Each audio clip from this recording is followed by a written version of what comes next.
Сәлем достар, бүгін сіздермен өте нәзік, сондай жұмсақ болып шығатын дамские пальчиктердің рецептісімен бөліскім келіп отыр. Ол үшін ыдысымызға 250 мг су және 100 грамм сары майды салып, араластырып, оған бір ас қасық құм шекер және шым-шым тұз саламыз да қайнатып алуымыз қажет.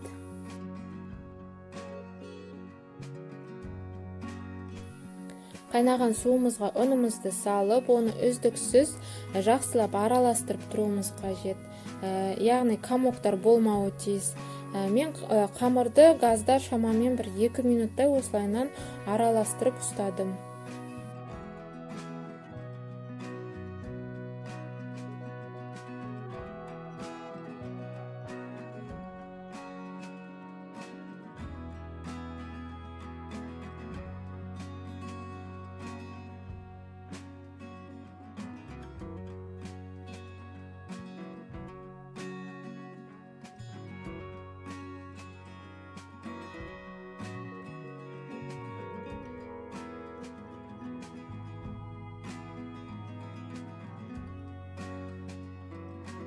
Дайын болған қамырымызды басқа ыдысқа салып, бөлме температурасында суытып алу қажет.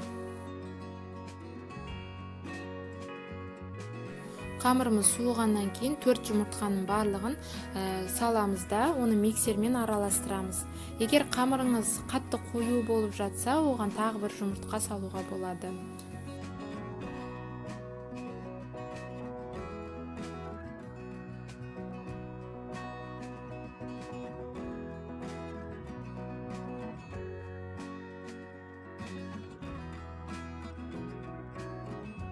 Қамырымыз дайын болды, ол осындай қою масса түрінде болады. Оны кондитерский мешокқа салып, формамызға пергамент қағазын төсеп, видеода көрсетілгендей етіп құйып шығамыз.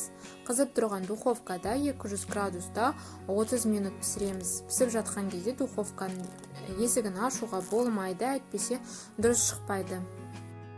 Ал енді торттың кремін дайындайтын боламыз. Ол үшін 250 мг сливкеге 120 грамм сахарный пудраны салып, миксермен жақсылап жұмсақ масса болғанға дейін, яғни 2-3 есе көтерілгенге дейін жақсылап араластыруымыз қажет.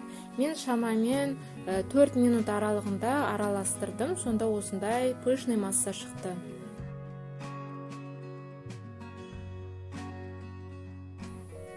Ал енді тортымызды жинастырамыз. Ол үшін эклерді осылайынан кремге батырып, ыдысымызға осылайынан видеода көрсетілгендей етіп қойып шығамыз.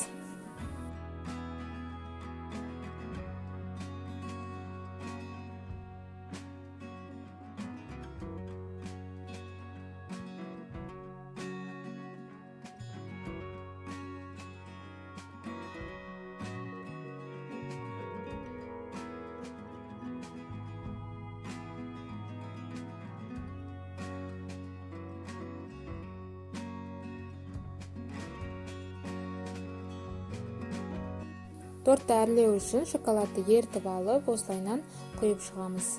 Тортымыз дайын болды, ас болсын.